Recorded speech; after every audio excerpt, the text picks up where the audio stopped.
beginning. Yeah, because I think list the Republican Party, Democratic Party usually better advice.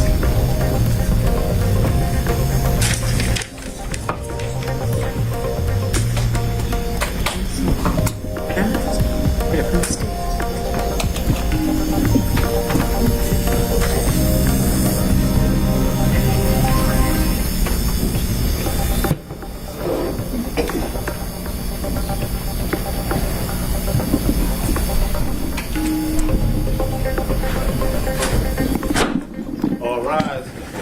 Superior Court of Fulton County, Atlanta Judicial Clerk, I'm Judge Scott McAfee presiding. Court will now come to order. Thank you all. Please be seated.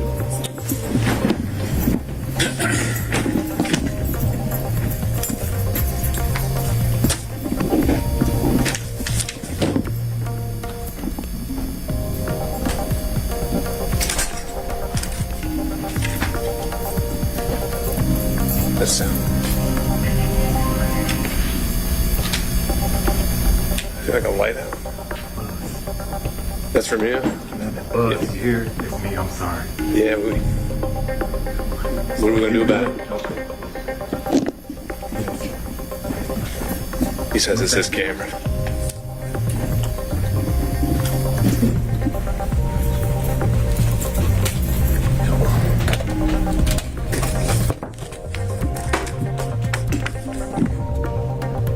Already on the record?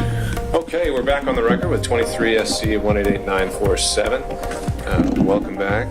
And today we had this notice for Mr. Floyd and Miss Kutti, and I wanted to start with Miss Kutti, but we're trying to double check to make sure she actually got notice. And was there anyone here from the state that was going to be handling that? I don't see anyone. Your Honor, we're here via Zoom. Grant Root and Alex Barnick. Okay, I hear you, Mr. Rude, and hang tight with us. We'll see if she will be joining us and if she got proper notice, and we'll be back with you, okay? Okay, good. Okay, moving on with Mr. Floyd, let's have counsel for the record here just introduce themselves so we know who's here and if we've got everyone we need to have. Christopher Kachuroff and my colleague Todd A. Harding. All right, welcome back. All right, I see the defendant is present as well. And we have, on behalf of Fulton County and the clerk's office as well. Yes, Judge. Chad Alexis and Kate Burwell, Your Honor. Okay, well, welcome back, Mr. Alexis and Ms. Burwell. Okay, so let me just kind of bring everyone up to speed, make sure I still am refreshed on everything. We're here on some third-party subpoenas originally issued by Mr. Floyd back in October.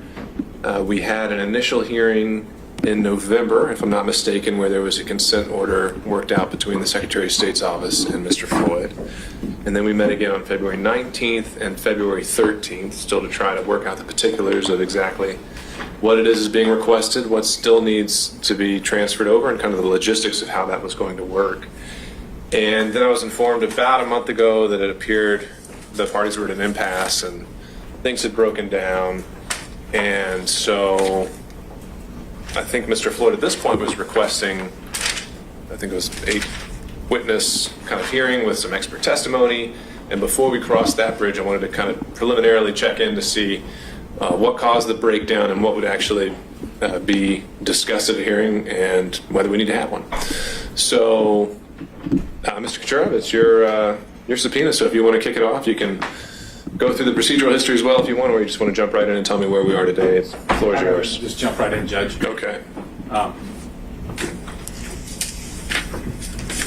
The county and the defense here, Mr. Floyd, disagree with respect to the production. I feel like the county does not really want to produce these things. They made representations in a filing about, I don't know how many years, like 27 or 37 years it would take to get this information. And if you started to break it down, it becomes kind of absurd. The other thing that I had mentioned in some of my emails and why I thought this status conference was premature is that I have a difficulty in formulating a defense. We have a difficulty formulating defense for Mr. Floyd when we don't know what the facts of the false statement are. That informs my discovery. It informs the discovery against my colleague on the other side for the county. How is he supposed to defend his client when he doesn't know, he can't make a relevance objection because he doesn't know what's relevant and what's not, because we have no facts. The court will recall we had that hearing about a week before the disqualification hearings. And I know that you've been busy and you've got a lot of things on your plate, but I would submit to Your Honor that all of this will likely be unnecessary because there is no false statement. I believe once the court looks at that issue, it doesn't take long, that you'll dismiss, perhaps I'm being presumptuous, I think you're going to dismiss this case. It's probably the easiest one I've ever seen. So that, how does that relate to all this? Obviously, if I don't have the facts upon which my client's being accused, it's harder for me to engage in discovery. I've got a lot of discovery I want to do, but I don't even know if, I think what I have for the county is sufficient. If you want to just handle that today, I suppose I could, but it would be nice to be more focused myself to know. All right, well, I'll grant you and I'll agree with you that I owe you some rulings. And I'm planning to dive in and hopefully be able to get you and start going through those throughout the summer. If I may, with great respect. The issue is pretty simple. Well, we don't need to relitigate it. The I'm state's not not going to here. relitigate it because the state's not here, and I'm not trying to relitigate that. But here was going to be my point, was that I hear your argument that you need more clarity in your special demur. Sorry. Well, it's special if you're wanting more information, right? You want to know exactly what the false statement is. No, a general demur is a device from the common law. It's an arcane pleading, as you know, where you can admit the facts as pled in the indictment and the law that's there, and you're still shown to have committed a crime. That's a general demur. A special demur does seek additional facts. I'm not seeking any additional facts. What I'm suggesting to the court is, as the person responding on demur, I'm not required to accept conclusions of fact. So there's no facts in the indictment for me to admit on the false statement. Zero. Not a single one. That is a general demur.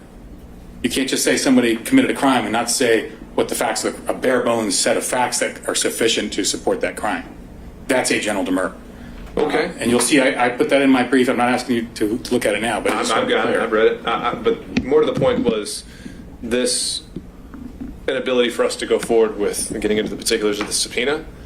We were fine the last 3 hearings where you weren't asking for that information. It seemed like you wanted to know anything and everything related to Fulton County in the 2020 election. So it's only now that we've got that issue pending that now we're supposed to just stop until I'm able to get you a ruling on that. And so that's where one is it's a matter of efficiency, and as I keep going down this path of trying to formulate a defense, it becomes so much more difficult to speculate on what type of evidence I need. So true it is that we asked for a lot because count 1 is a lot.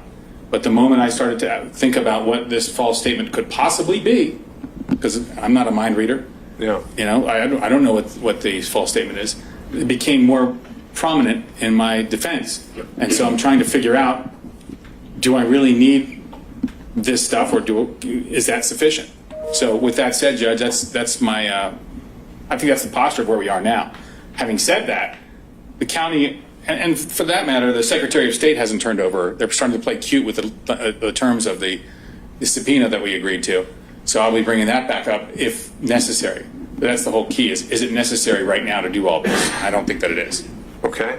And if we proceed from the original framework, though, that the reason you want these records is to prove the truth that there were irregularities in Fulton County, and that's what your client was concerned with, which is, again, I think, what was your briefing of why this is relevant Under count a few 1, months ago? Under count 1. Which is, it says it right there, that he did not win, right? Right. And so that was the relevance hook that you had initially. Correct. What is it? I'm trying to remember from the email you sent a few weeks ago. You were saying that Fulton County had not turned over anything yet, and also that you were now declining to pay any expenses in advance. Right. I don't think my client should have to bear the costs. He's facing 37 years. The county has all these resources. They're the ones bringing the charges. You know, they have to turn it over. And these are liberty interests that are at stake. And I just, you know, at this point, because it's taken so long to get the information to begin with, we're looking at other resources to try to match up a defense, and I just can't. I'm having trouble doing that. So, Okay. I can respect that. I can sympathize with you. You know, we are obviously throughout the system one of limited means, but that might be a hurdle that we just have to stop right at from the beginning, which is when I look at the statute, especially when it's a production as large as the one you'd initially asked for, even in your amended subpoena, which I don't think we ever filed, but you'd provided me, and we'd gone over it in detail the last hearing.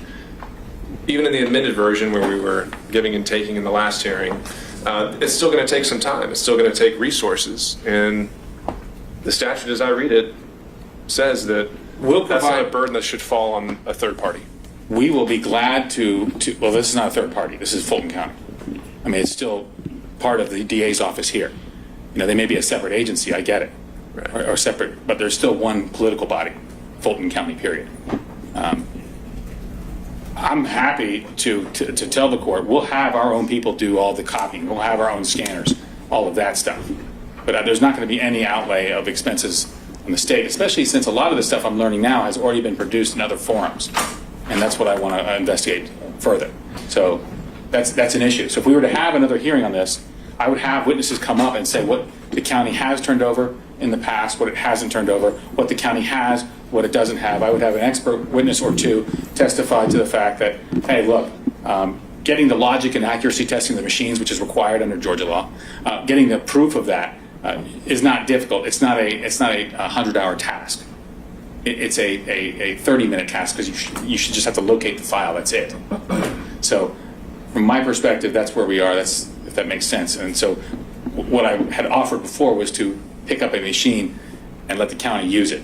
What I'm suggesting to you now is I want to have hands-on. I want our people to look at it and be able to copy and inspect as they need to. Okay. All right, let me turn it over to Mr. Alexis, and you can take up any and everything from there that we have to have. But what I'm hearing is that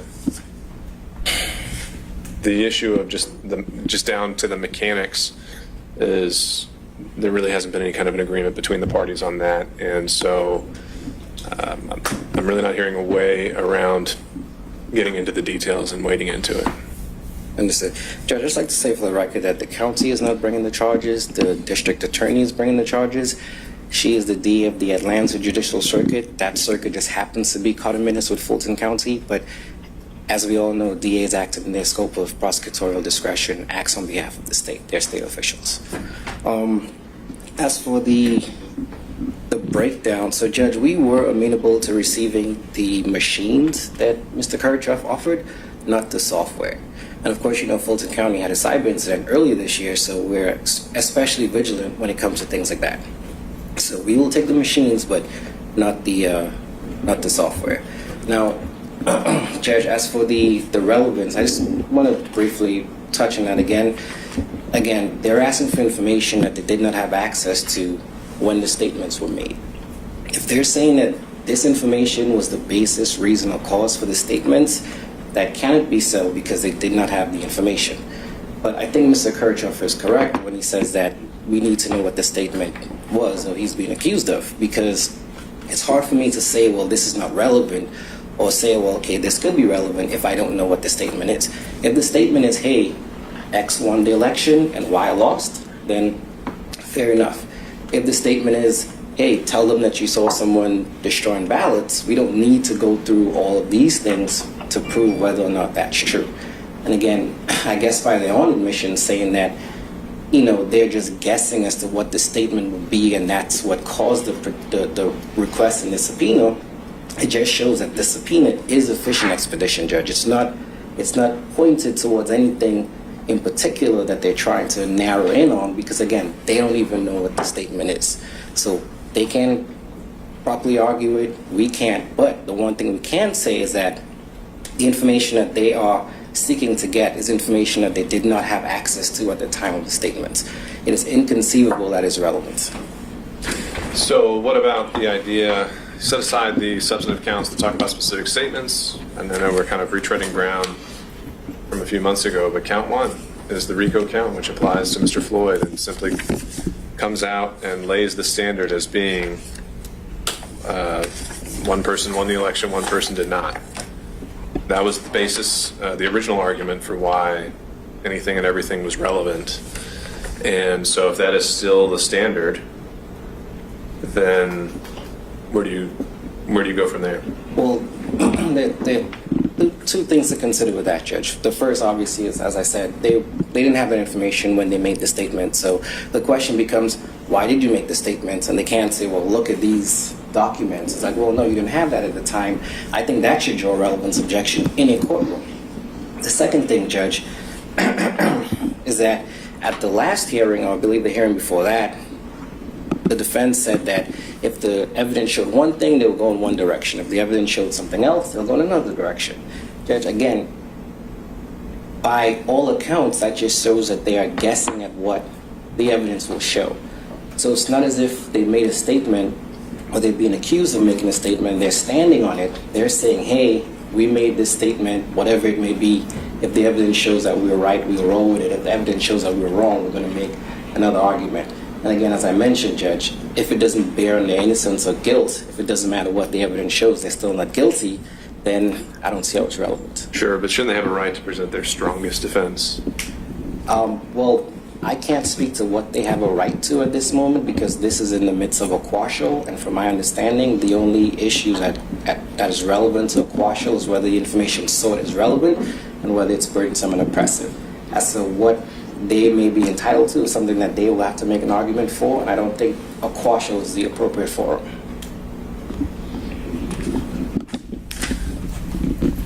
Okay, and so at this point, Mr. Alexis, based on the last hearing, what they had narrowed down to saying they don't have an argument with what's saying they do, you know, I think we'd still, I think I remember us going line by line and talking, from my notes here, there were only a few items that really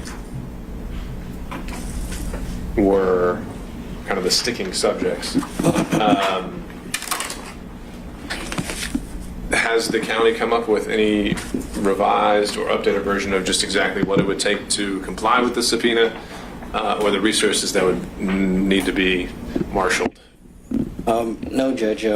We left off where we left off at the last hearing. Mr. Kirchhoff made his offer. We cannot accept the software. We can accept the machines. We can't say for sure how long it will take for us to produce information with the machines that we may or may not receive from Mr. Kirchhoff because we don't know what they are. We've never used it. We're just going to be speculating. So as of this moment, no, we don't have any changes. But I do want the court to keep in mind a few things. One, we're in the middle of a presidential election right now. So it's an all hands on deck situation. The second thing is this information is actually being housed by the clerk, not the elections department. The elections department offering assistance is merely a courtesy. So if the court were to just put this on the clerk and the elections department took a laissez-faire approach and said, hey, you guys figure it out, you're the custodian, this will take probably 10 times longer because you have individuals who do not know what they're looking for. The clerk simply houses the information. The elections department, they are the individuals who are actually the experts when it comes to elections and finding this information. Now, as for the numbers that were listed here, Mr. Kirchhoff, his assertion is that they're absurd. And I get that the numbers do present some sort of sticker shock, but, you know, just to give an example, the absentee ballots, the applications, Judge, those are what, over 800,000? If we're talking about printing, we're talking about redacting, and we're talking about reprinting, because if you do the magic marker, there's a chance that it can still be translucent. You have to reprint it to ensure that the confidential information of the Fulton County citizens are not being dispersed. Just that process alone is going to take thousands of hours. Now, if we're talking about getting batches and batches of individuals to assist with that, that will cost money. And again, the county should not have to bear the burden of that because the county is not a party in this. And to reiterate my first point, the DA brought the case, the state official brought the case, not Fulton County. But you still haven't told me just how much money or just what it is you would need to make some of this happen. So we did submit the information on how much it will cost, and we had two witnesses the last time. We had Mariska Bodison and we had Derek Gilstrap. For Mariska, her hourly rate is $33 an hour, and for Mr. Gilstrap is $27 an hour. So it's just a matter of extrapolating that across the amount of time it will take to produce the information. And as we mentioned in the last hearing, Judge, it may take less time, it may take more time. It's really hard to say at this point. And so what was the extrapolation based on your current calculations? Well, we didn't do the math on that because the two major ones that we were concerned about, which was number 45 and 44, I think one was 57,000 hours, the other one was 10,000 hours. We were supposed to work that out through software and things of that nature, which of course we have to break down. But Judge, I can go do the math for you right now and come back with a number based on all of the hours that we have written down here. Sure. So other than 44 and 45 on the amended subpoena, that's something you are able and number provide that quote. And number 14, Judge. 14. That's right, 14.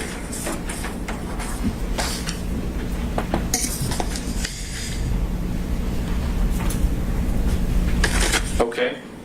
And so, Mr. Kucherov, would you, turning it back over to you, would you say 14, 44, and 45 are still the kind of primary points of contention that are causing, or not so much causing, is that you would say are miscalculated?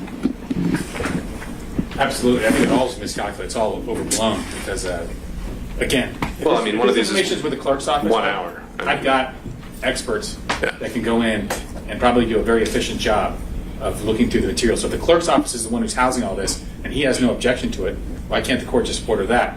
Make it subject to a protective order. So if there is any confidential information, there's not PII, by the way. There's no PII. I've checked in the Georgia statutes on the absentee ballots. There is no PII. I've got software developers who, when they scan it, can make sure that it's redacted, so that if you decided just sua sponte of your own accord that you wanted to there was a phone number that you wanted off, my guys could do it. They could actually produce a PDF with that blacked out, that redacted part out. I don't think we need to do that, but I think we have the right to inspect and look at this ourselves. I don't have to rely upon them. If they don't have it, they should just say it. Just like the signature verification we now know did not occur in Fulton County, required by law in order to certify. So there was no signature verification, and we know this because the Blue Crest machine was not operational, wasn't working properly. And that's what they used to scan these absentee ballot envelopes. So we can come in and we can scan the envelopes anew. There's no need to, we just have to have somebody in a room. You can have, what takes one person from the county to be there. We can be there for 8 hours a day, and I guarantee our guys get it done very quickly. It won't be this, like number 44.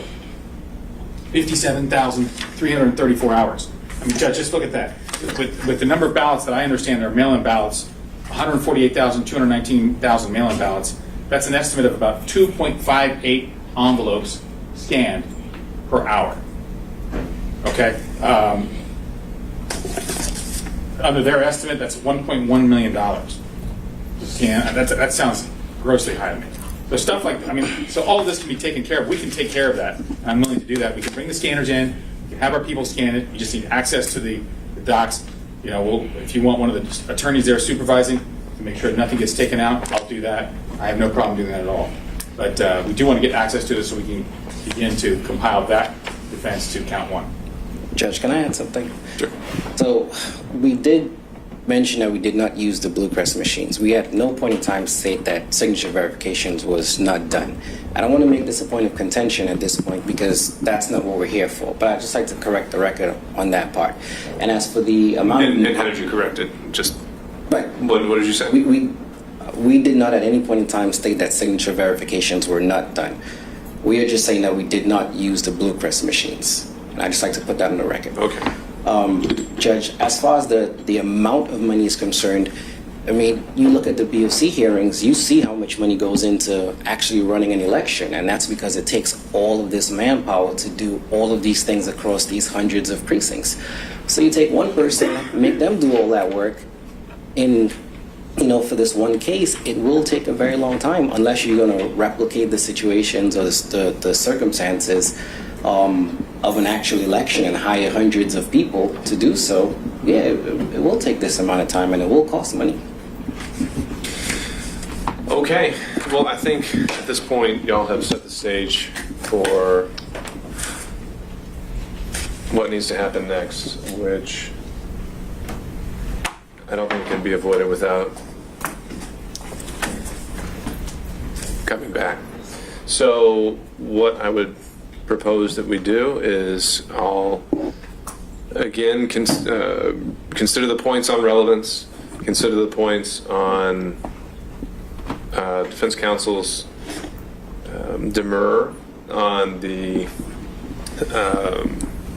counts where it relates to the statement, and then what I think would also narrow the focus and make sure we proceed efficiently is I think the amended subpoena, and if there's some kind of mechanical proposal that you're saying is the most efficient way to proceed, I think that needs to be made part of the record.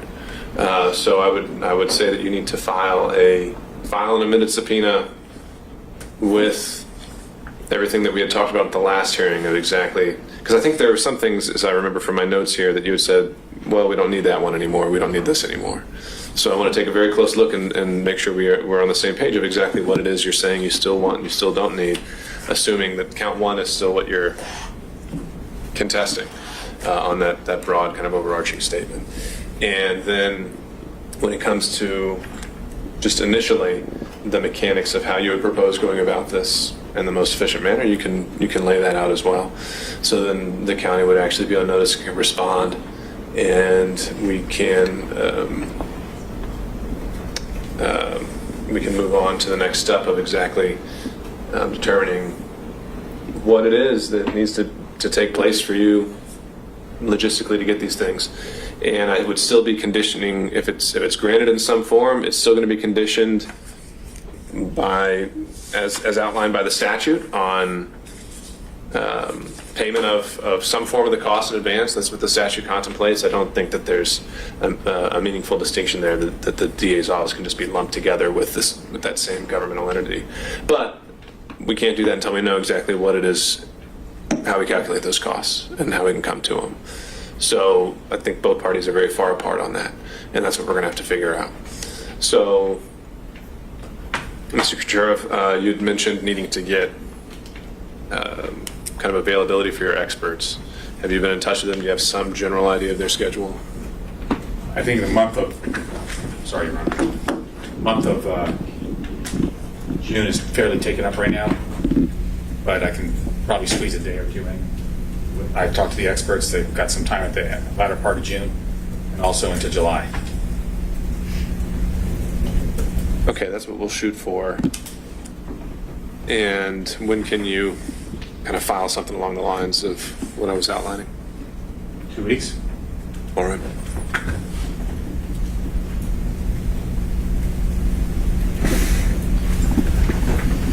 Mr. Alexis? Can I get a scope of what these experts will be testifying to? That is not unreasonable. And so, Mr. Kucherov, if you could outline that in your filing as well. Absolutely, I'll do that. All right. And I think generally with our standing order, when we talk about experts, we talk about providing a CV and just a succinct but meaningful summary of what it is they would be testifying to. So that if Mr. Alexis needs to rebut that with his own experts, he can do the same and provide similar notice. All right, anything else that we think we need to address today as it relates to the subpoena? I know this is more of a kind of pre-hearing conference of sorts, but I think we needed it to at least see where we were and get back on track. Anything else, Mr. Alexis? Not from the county, Judge. All right, Mr. Kucherov. No, Your Honor. All right, we'll follow up by email, and I hope to have that guidance for you as we go forward. All right. I believe there's one other motion there. Well, it was with Miss Cutti, or is there something else? Well, there's the motion to unseal, but we kind of. Oh, okay. Where were we on that? I think our position was is just to make the court aware that some of those items may be sealed, and if the court was going to allow access, you probably need to unseal them and then enter a protective. For me, I'd been lumping all these together. They were all kind of part and parcel. Is that about accurate? Yes. Okay. And so until we figure out whether this subpoena is going to be granted, there's no need to get to the motion to unseal. Correct. All right. And if so, those would all follow one another. Yes. All right. Sir? Judge, with the motion to unseal, again, I know the county is a third party, but because the county actually houses the information, we would have liked to have been privy to that. I know I saw the motion in the flurry of emails and filings, but we weren't exactly noticed for that argument. So, you know, whatever dealings that will be taking place as far as that unsealing will take place, the county would like to be kept in the loop. Well, we haven't really discussed it at all. You're as much in the loop as anybody else right now. I don't think we've actually substantively argued it. It's only ever been on a calendar the same day that you are, and there aren't any emails talking about it among the parties.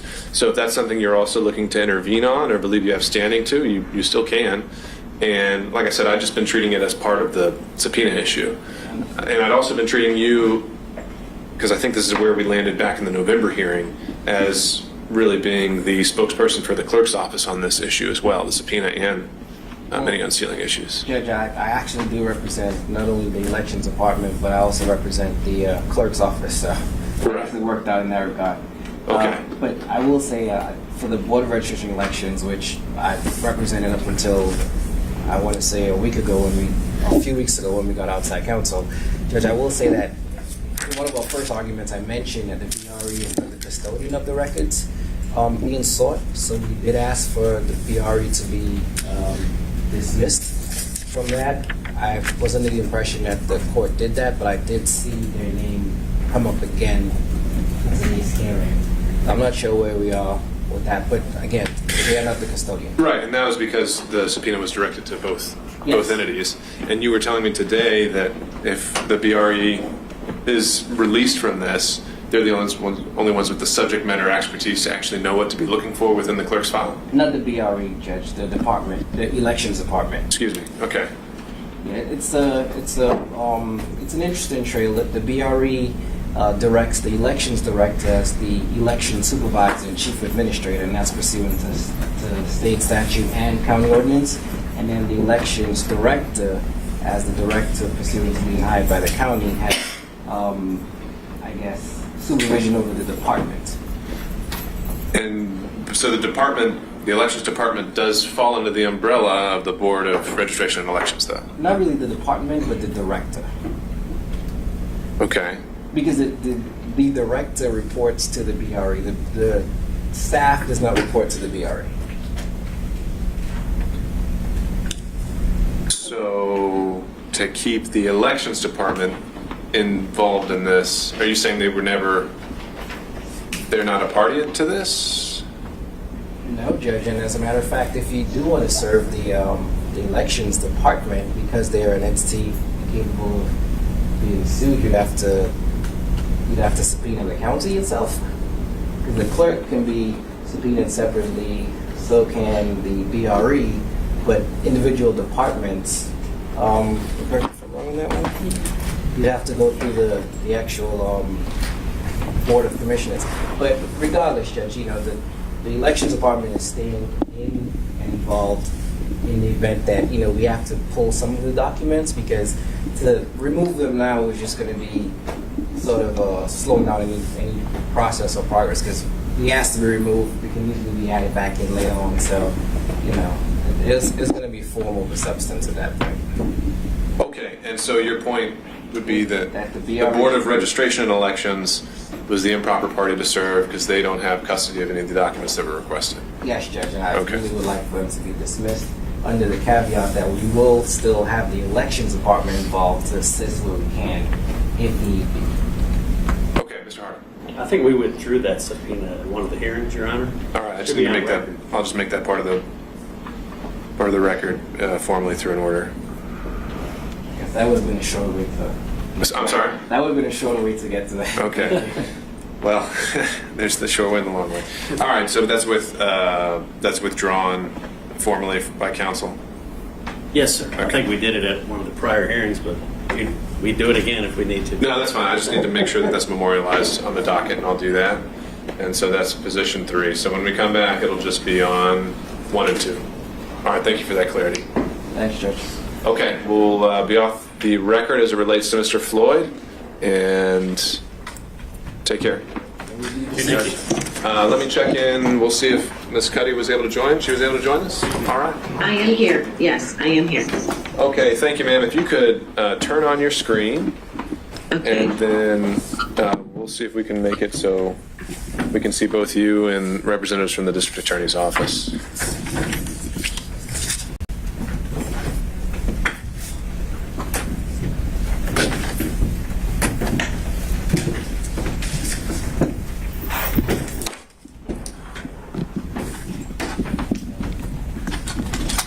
I actually have my script.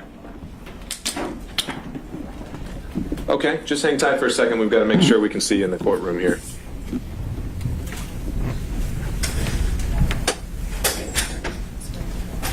Okay. We're still not seeing a screen on our end. Might want to check your settings. I am doing that currently. Okay. Okay. Am I there? Not yet.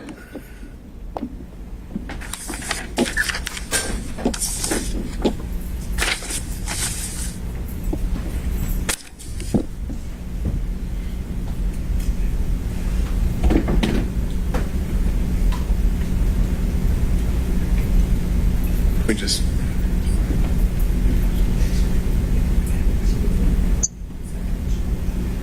add it to it.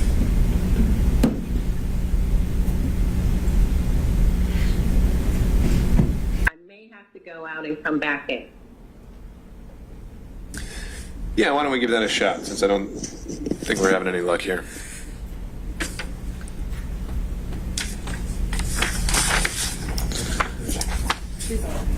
Oh, there we go. Am I here? Yes, we can see you now.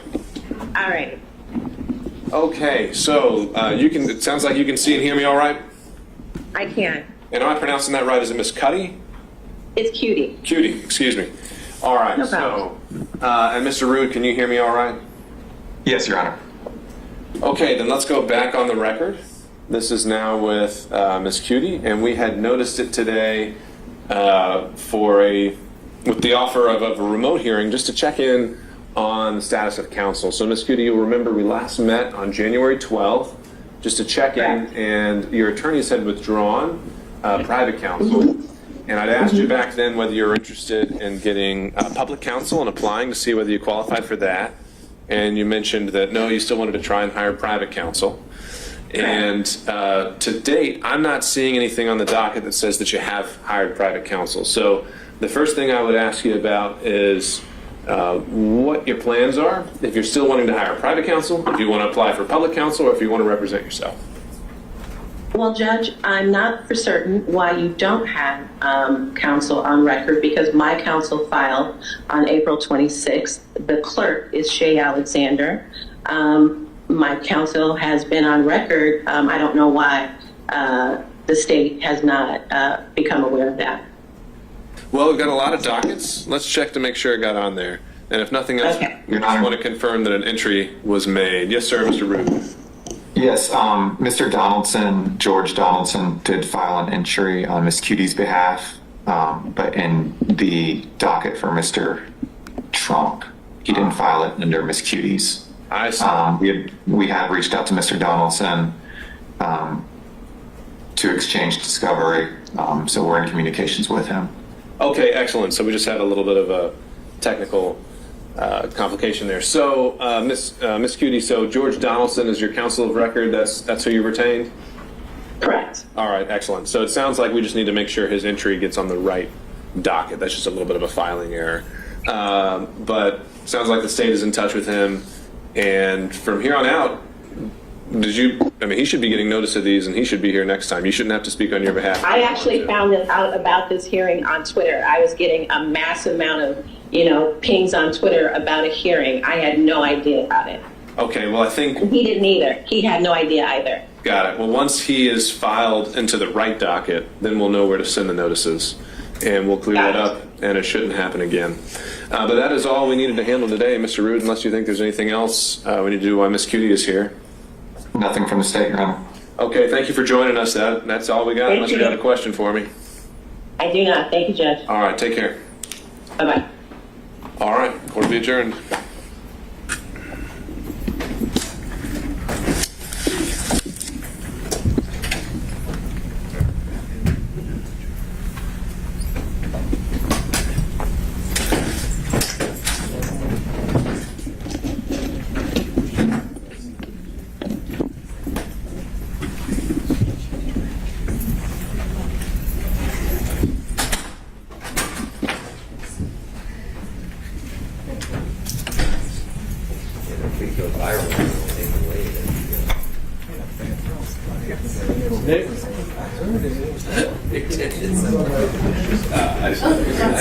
I don't tweet anymore.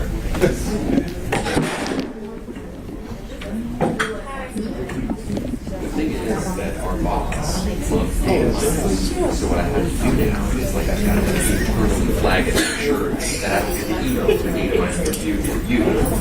So long as she knows that what on happens, she'll just put it down. And if really is posting something, what I'm doing. You know the other term, the one you talked to, right? Mm-hmm. You know what's supposed to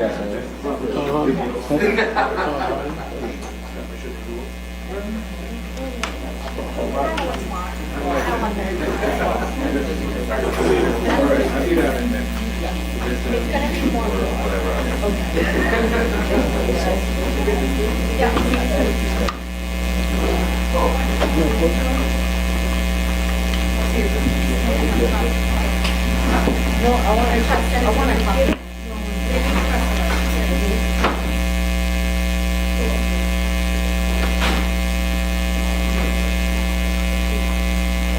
say.